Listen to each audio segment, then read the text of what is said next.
പ്രിയപ്പെട്ടവരെ നമസ്കാരം. കഴിഞ്ഞ ദിവസം മലയാളത്തിന്റെ പ്രിയപ്പെട്ട നടൻ ശ്രീ ഫഹദ് ഫാസിൽ ഒരു മീറ്റിംഗിൽ വെച്ചിട്ട് തനിക്ക് 41ാമത്തെ വയസ്സിൽ ഡയഗ്നോസ് ചെയ്യപ്പെട്ട ADHDയെ പറ്റി പ്രതിപാദിക്കുകയുണ്ടായി. സാധാരണ നമ്മളൊക്കെ ഈ കുട്ടികളുടെ പിരിവിരിപ്പ് അല്ലെങ്കിൽ അവർക്കിടെ ഇരിക്കപ്പുറതിയില്ലായ്മ അല്ലെങ്കിൽ മറ്റു രീതിയിലുള്ള അക്രമവാസനകൾ ഇതൊക്കെയായി ബന്ധപ്പെട്ട ADHDയെ കണ്ടെത്തുന്നതിനും അതിന് ട്രീറ്റ്മെൻറ്റ് നടത്തുന്നതിനും ഒക്കെ കൊണ്ടുപോകാറുണ്ട്. എന്നാൽ മുതിർന്നവരുടെ ADHDയെ പറ്റി നമ്മളാരും പൊതുവെ ശ്രദ്ധിക്കാറില്ല. ഈ വീഡിയോ മുതിർന്നവരിലെ ADHDയുടെ ലക്ഷണങ്ങളും അതിൻ്റെ ട്രീറ്റ്മെൻറ്റ് ഭാഗങ്ങളുമായി ബന്ധപ്പെട്ടതാണ്.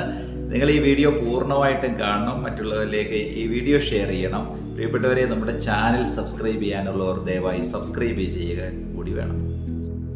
തലച്ചോറിൻ്റെ തീരുമാനങ്ങൾ എടുക്കുന്ന അല്ലെങ്കിൽ ശ്രദ്ധയുമായി ബന്ധപ്പെട്ട ഭാഗത്തിനുള്ള ചെറിയ വേരിയേഷനാണ് ഈ ADHDയിലേക്ക് നയിക്കുന്നത്. അതായത് ന്യൂറോ ഡെവലപ്മെൻ്റൽ പ്രോബ്ലമായിട്ടാണ് ഈ ADHD വരുന്നത്.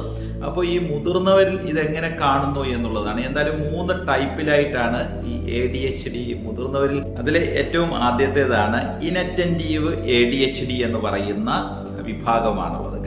മുമ്പ് ഒരു സ്ത്രീ എൻ്റെ അടുക്കൽ വന്നിട്ട് പറഞ്ഞിരുന്നു, എൻ്റെ ഭർത്താവിനോടൊന്ന് മദ്യപിക്കാൻ പറയണം. അപ്പോൾ ഞാൻ അത്ഭുതപ്പെട്ടിട്ട്, സാധാരണ സ്ത്രീകളൊക്കെ വരുന്നത് അവരുടെ ആണുങ്ങളുടെ മദ്യപാനം നിർത്തിത്തരണമെന്ന് പറയാനാണ്. പക്ഷേ ഇവർ വന്നിരിക്കുന്നത് ചേട്ടനെ കൊണ്ടൊന്ന് മദ്യപിപ്പിക്കണം. അതിൻ്റെ കാരണം ചോദിച്ചപ്പോൾ അവർ പറഞ്ഞത്, മദ്യപിച്ചെങ്കിൽ മാത്രമേ ചേട്ടൻ ജോലിക്ക് പോവുള്ളൂ, വീട്ടിലേക്ക് എന്തെങ്കിലും ചെലവിന് കിട്ടണമെങ്കിൽ പുള്ളി അല്പം മദ്യപിക്കണം എന്നുള്ളതാണ് ആ സ്ത്രീയുടെ പക്ഷം. അപ്പോൾ ഇത്തരക്കാർ ഈ ആദ്യം പറയുന്ന ADHD PI എന്ന് പറയുന്ന വിഭാഗക്കാർ വളരെ ചടഞ്ഞുകൂടിയിരിക്കുന്ന പ്രകൃതക്കാരായിരിക്കും. ടെലിവിഷൻ കണ്ടുകൊണ്ടോ അല്ലെ മൊബൈൽ ഫോണിൽ കളിച്ചുകൊണ്ടോ ഇങ്ങനെ സമയം കഴിച്ചുകൊണ്ടേയിരിക്കും. അവരിങ്ങനെ എല്ലാ കാര്യത്തിൽ നിന്നും ഒഴിഞ്ഞു മാറുന്ന ഒരു പ്രകൃതം.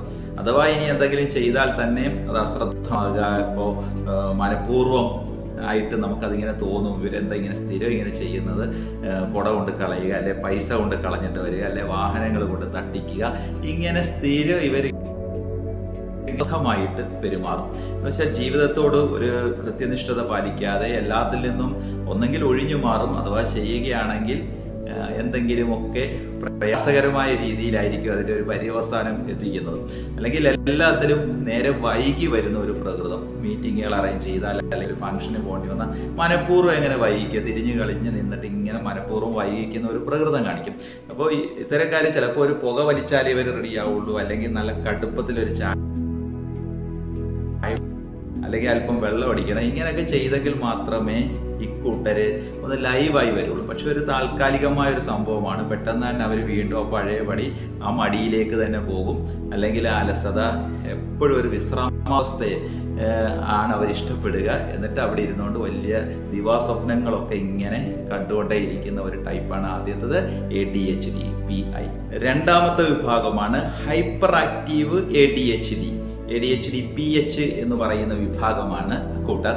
അതായത് എപ്പോഴും പിരിവിരിപ്പ് കാണിക്കുന്ന പ്രകൃതം, സദാസമയവും ഊർജ്ജസ്വലമായി ഓവറായിട്ട് കാണിക്കുന്ന പെരുമാറ്റക്കാരാണ് അവർ. നമ്മൾ ഈ റെയിൽവേ സ്റ്റേഷനിലൊക്കെ കണ്ടിട്ടില്ലേ, 5 മണിക്ക് ട്രെയിന് ഉണ്ടെങ്കിലും 4 മണിക്കുള്ളവരുടെ കൂട്ടത്തിൽ കയറി കുത്തിക്കയറി ടിക്കറ്റ് എടുക്കും. ബാക്കിലെങ്ങും നിൽക്കാൻ അവരെ കൊണ്ട് കഴിയില്ല. എങ്ങനെ ഫ്രണ്ടിൽ നിന്ന് ആ ടിക്കറ്റ് വാങ്ങിക്കും എന്നുള്ള രീതി നമ്മൾ സാധാരണ സ്ഥിരം ഈ റെയിൽവേ സ്റ്റേഷനിലൊക്കെ കാണാറുള്ളതാണ്. അതുപോലെ ഒരു ഡോക്ടറുടെ ടോക്കൺ നമ്പർ ഇത്രയാണ് എന്ന് കൃത്യമായി പോലും ഇടയ്ക്കിടയ്ക്ക് ഓടി വന്ന് കയറി നോക്കി, എൻ്റെതായോ എന്നെ വിളിക്ക്, കുറേ സമയമായില്ല, ഇങ്ങനെയൊക്കെ പറഞ്ഞിട്ട് വെപ്രാളപ്പെടുത്തുന്ന ചില കൂട്ടരെ കണ്ടിട്ടില്ലേ.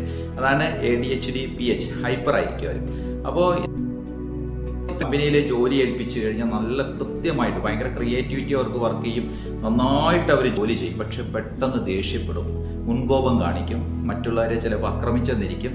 പക്ഷെ ജോലിയിലൊക്കെ വളരെ നല്ല നിലവാരം പുലർത്തുകയും എല്ലാ കാര്യങ്ങളിലും വളരെ ആക്റ്റീവായിട്ട് ഇടപെടും. ആ കമ്പനിയിലെ അല്ലെങ്കിൽ ആ സ്ഥാപനത്തിൽ തന്നെ ഏറ്റവും ക്രിയേറ്റിവിറ്റി വർക്കൗട്ട് ചെയ്യുന്ന ആളായിരിക്കും. പക്ഷേ ആളിനോട് സൂക്ഷിച്ച് വേണം ഇടപെടാനുള്ളതാണ്. ചിലപ്പോൾ ഒരു ചെറിയ വാക്ക് മതിയായിരിക്കും ആളിനെ ക്ഷോഭിപ്പിക്കാൻ വേണ്ടിയിട്ട്. അപ്പോൾ ഇത്തരക്കാരുടെ ഏറ്റവും പ്രധാനപ്പെട്ട ഒരു കാര്യം എന്ന് പറയുന്നത് ഈ ക്ഷമയില്ലായ്മയാണ്. ഒന്നിനും വേണ്ടി വെയിറ്റ് ചെയ്യാനുള്ള ഒരു കഴിവ് ആ കൂട്ടർക്ക് കാണില്ല. രണ്ടാമത്തേന്ന് വെച്ചാൽ പിരിവിരിപ്പായിരിക്കും. എപ്പോഴും ഇങ്ങനെ റെസ്റ്റ്ലെസ് ആയിട്ട് ഓടിക്കൊണ്ടേയിരിക്കുന്ന ഒരു പ്രകൃതമായിരിക്കും. ധാരാളമായി സംസാരിക്കുന്നവരും മറ്റുള്ളവരോട്ട് സംസാരിക്കാൻ അനുവദിക്കാതെ ഇടയ്ക്ക് കയറി വർത്തമാനം പറയുന്ന പ്രകൃതമായിരിക്കും ഇവരുടെ ഉള്ളിൽ നിന്ന് വരുന്നത്. ഇതാണ് നമ്മുടെ ADHD-PH, ഹൈപ്പർ ആക്റ്റീവായിട്ടുള്ള ADHD എന്ന് പറയുന്ന വിഭാഗം ഇതാണ്. ഇനി മൂന്നാമതൊരു വിഭാഗമുണ്ട്. ഇത് രണ്ടും കൂടെ കമ്പൈൻഡ് ആയിട്ട് വരുന്നത്, ഇതിൻ്റെ രണ്ടിൻ്റെയും കൂടെ കോമ്പിനേഷൻ. ചിലപ്പോൾ മടിയാണെങ്കിൽ അങ്ങനെ മടി പിടിച്ചിരിക്കും, എന്നാൽ ആക്റ്റീവായി കിട്ടിയാൽ ഭയങ്കര ആക്റ്റീവായിരിക്കും. അപ്പോൾ ഇത് രണ്ടും കൂടെ ചേർന്ന് വരുന്ന കോമ്പിനേഷൻ നമ്മൾ സാധാരണ കാണാറുണ്ട്. അപ്പോൾ നിങ്ങൾക്ക് തന്നെ മനസ്സിലായല്ലോ, നമ്മുടെ സഹപ്രവർത്തകരിലോ ഒക്കെ ഇത്തരത്തിലുള്ള ഈ മുതിർന്ന ശേഷവും ഈ സ്വഭാവങ്ങളൊക്കെ കാണിക്കുന്നവർ സാധാരണയായിട്ട് ഉണ്ടാകാറുണ്ട്. ഇതിൻ്റെ പ്രധാനപ്പെട്ട ലക്ഷണങ്ങളിൽ ഏറ്റവും ആദ്യമായിട്ടുള്ളത് ഒരു കോൺസെൻട്രേഷൻ ഇവർക്കുണ്ടാകില്ല എന്നുള്ളതാണ്. അവർ ഒരു കാര്യത്തിലും ശ്രദ്ധയൊന്നും ചെയ്യാൻ കഴിയില്ല.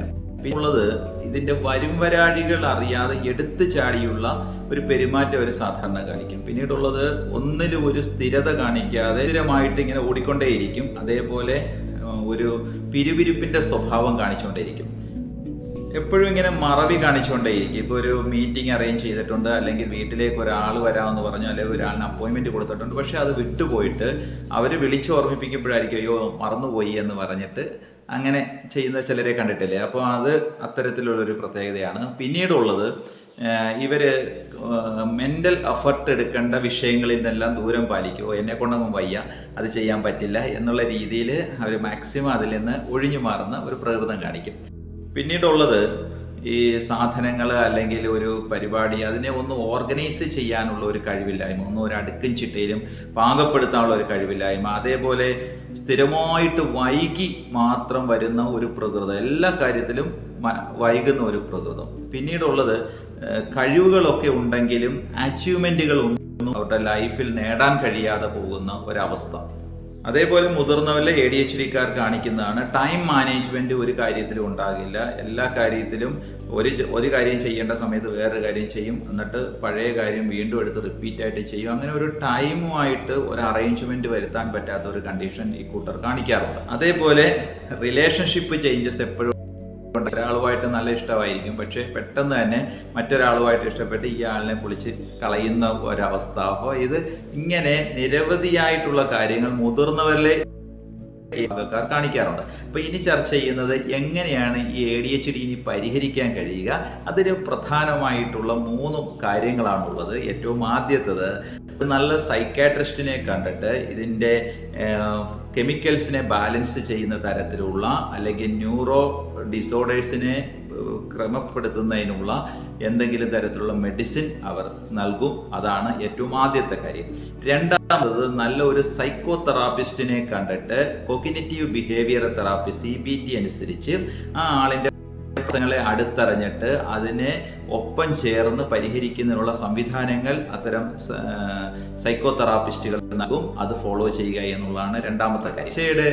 ഡെയിലി റുട്ടീൻ ക്രമപ്പെടുത്തുക, അതേപോലെ എക്സർസൈസിൽ ഏർപ്പെടുക, അതേപോലെ സ്ട്രെസ് കുറയ്ക്കുന്നതിനുള്ള എന്തെങ്കിലും തരത്തിലുള്ള ആക്ടിവിറ്റീസിലേക്ക് ഇടപെടുക എന്നുള്ളതാണ് മൂന്നാമത്തെ കാര്യം. ഇങ്ങനെ 3 തരത്തിലാണ് പൊതുവെ ഈ വിഷയം പരിഹരിക്കാനുള്ള ക്രമീകരണങ്ങൾ ഉള്ളത്.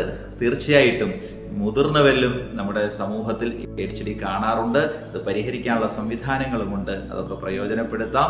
ഒരിക്കൽ കൂടി നമ്മുടെ ചാനൽ സബ്സ്ക്രൈബ് ചെയ്യാനുള്ള നിങ്ങളുടെ പ്രിയപ്പെട്ടവരിലേക്ക് ഈ വീഡിയോ ഷെയർ ചെയ്യുക. Thank you all.